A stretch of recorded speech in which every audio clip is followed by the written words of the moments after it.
Many people can't believe that 2 years before A-Fest, before I first started this incredible festival that many people say is like the TED of personal growth, I was so small in terms of my impact in the world that I was basically teaching small classes of 30 to 40 people meditation over a weekend for absolute crap money. Now, how did I go from there to 2 years later creating something like A-Fest? Well, it had to do with an encounter with a guy by the name of Bob Proctor, and how he absolutely kicked my ass to a point where I was so pissed off at him.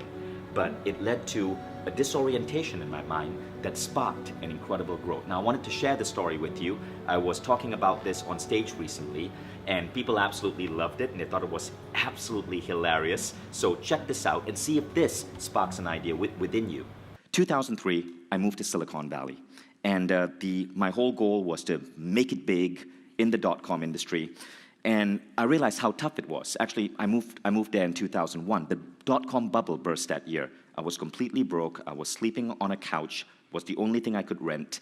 And I was sending out my resume to every company that would potentially hire someone. Now, the only job I got was a dialing for dollars job. I had to pick up the phone and sell technology to lawyers, like day in and day out. But the economy in San Fran was so bad that there was no base salary. Basically, you only got paid if you closed the sale. Now, if you're a 25-year-old Malaysian kid with an unusual accent and a name like Vishen Lakhiani, calling up lawyers in Texas, interrupting them in the middle of the day, and trying to sell them technology, you hear more "fuck off, kid"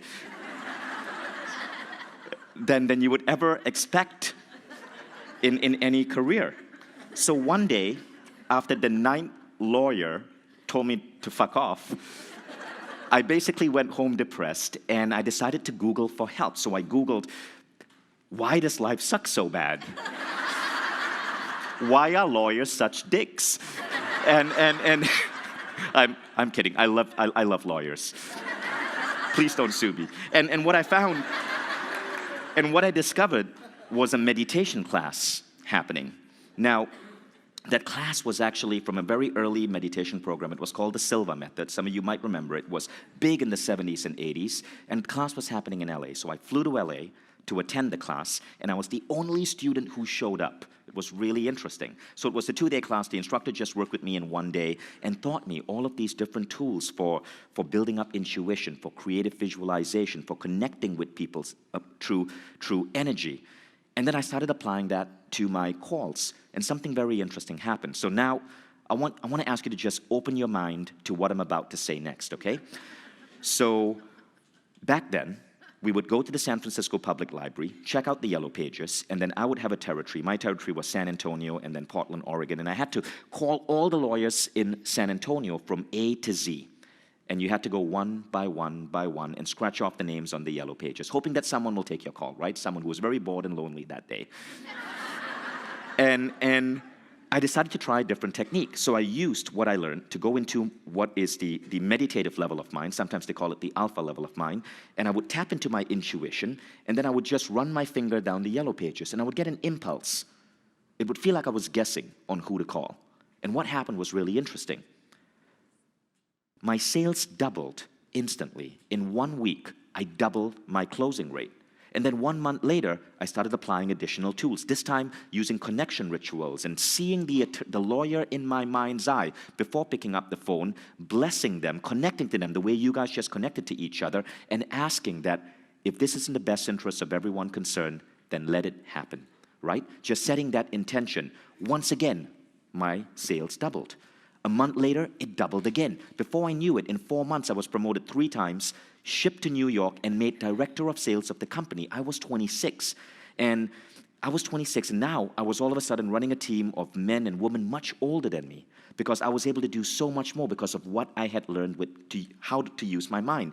Now, after 18 months in that company, I decided to quit because I wanted to do more. So I quit, and I became a meditation instructor. And very soon I realized that if you have a fancy job as director of marketing in a .com and you quit and become a meditation instructor,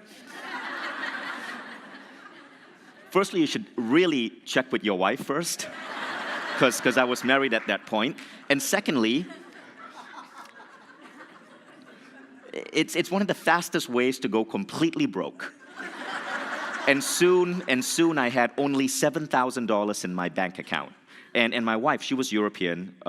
She's here in the audience, but she told me not to make a stand.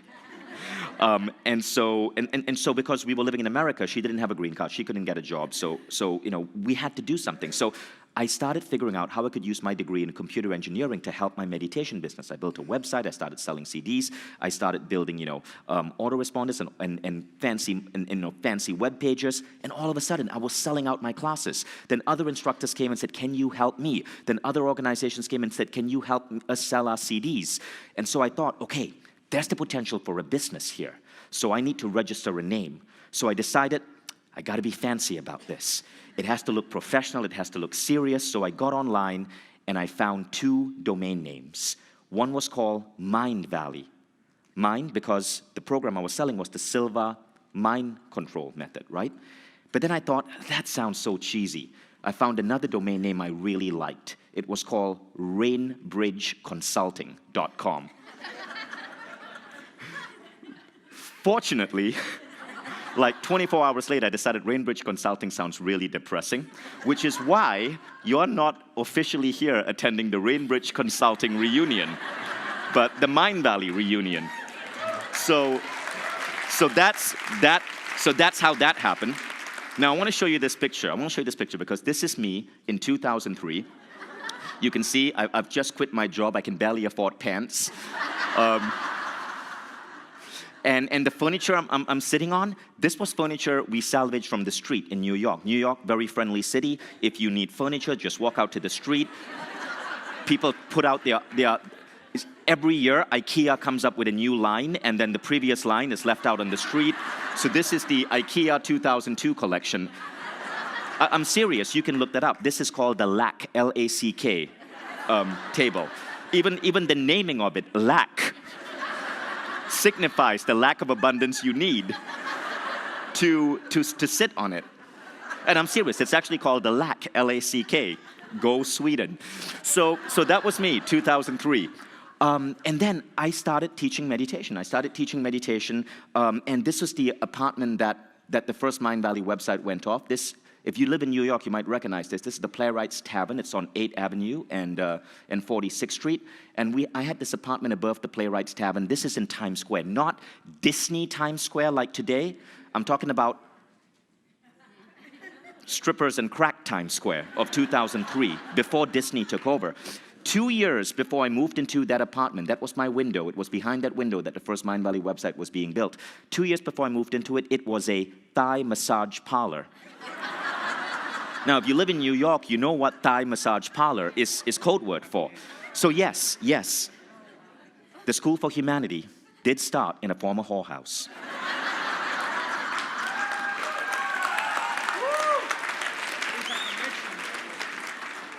I love the fact that you guys are excited about that. That's incredible. Okay, so what happens is for the next 5 years, I'm teaching meditation. Now I've had to move back to Malaysia, right? Because in America, it's kind of hard to be an immigrant. It's very hard to get a visa.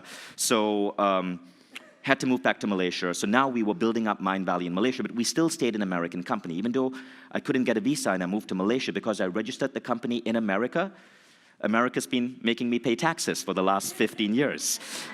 So now we're in Malaysia, and every 3 months, I'm flying to New York and flying to London to teach meditation classes for small groups of people. Sometimes there'll only be 15 people in a room, but I would fly 24 hours to teach that group of 15 people. And I was proud of that. I loved it. I loved seeing my students' life change. There wasn't much money. Imagine flying all the way from Malaysia to New York, teaching a class for a weekend, flying back, and at the end of it, you've made a grand total of $3,000, right?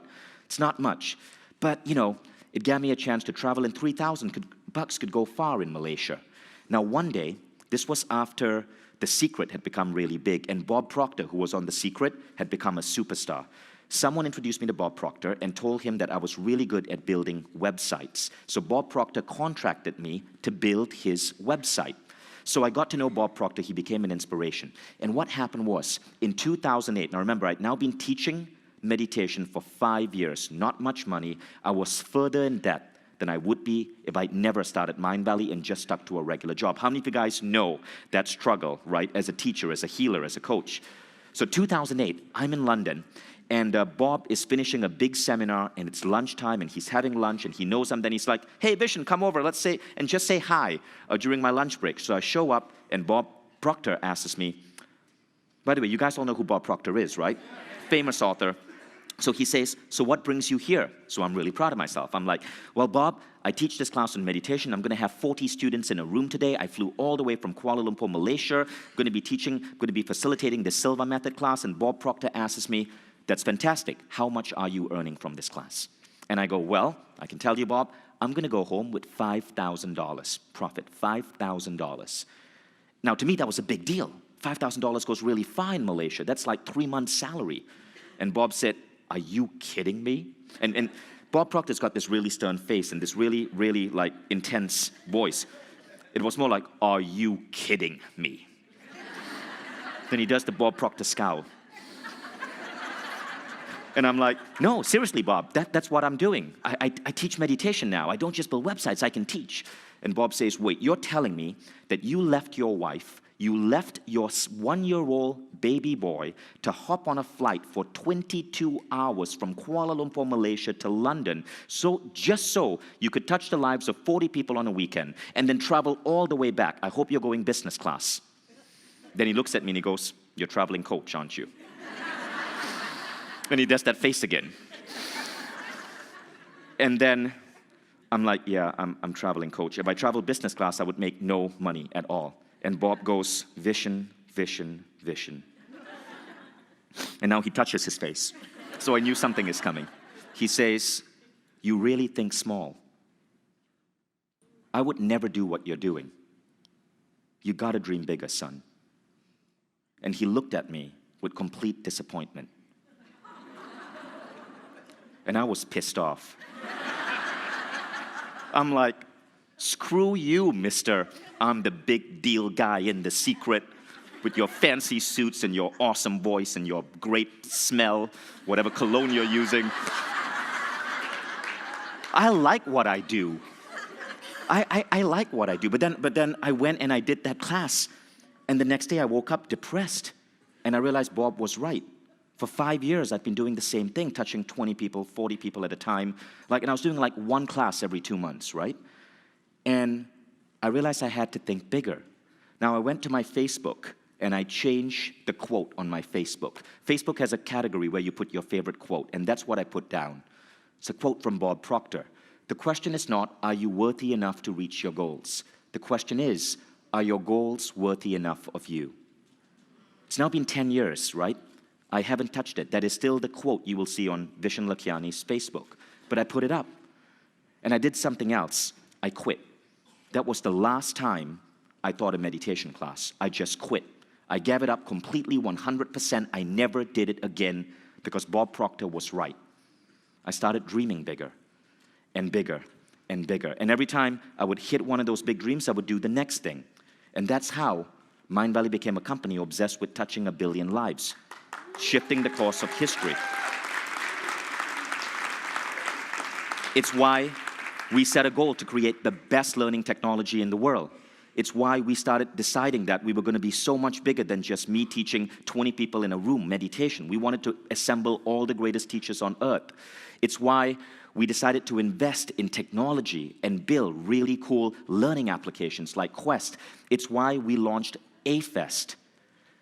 After I quit teaching that meditation class, it took me 2 years to do my next seminar. But 2 years later, that next seminar was A-Fest, which is now one of the hottest tickets in personal growth. We had 250 people, and this time it was in Costa Rica. And we had incredible speakers come and share the stage with me. That was how Bob Proctor's kick in the butt shifted my life. We went from working from a rundown house to building what won an award in Inc. magazine for one of the top 10 coolest workplaces in the world. And we assembled a team of now some 250 people from 46 countries who moved to Kuala Lumpur, Malaysia to build everything that Mindvalley develops. It's actually now 47 because we just hired someone from Iraq. All of that Because as a teacher, somebody kicked my butt and made me dream bigger. So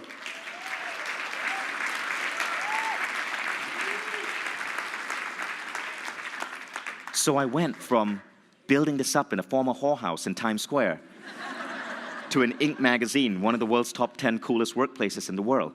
And all of that was it was between 2003 and 2012, right? It was, my math is failing me right now, 7 years.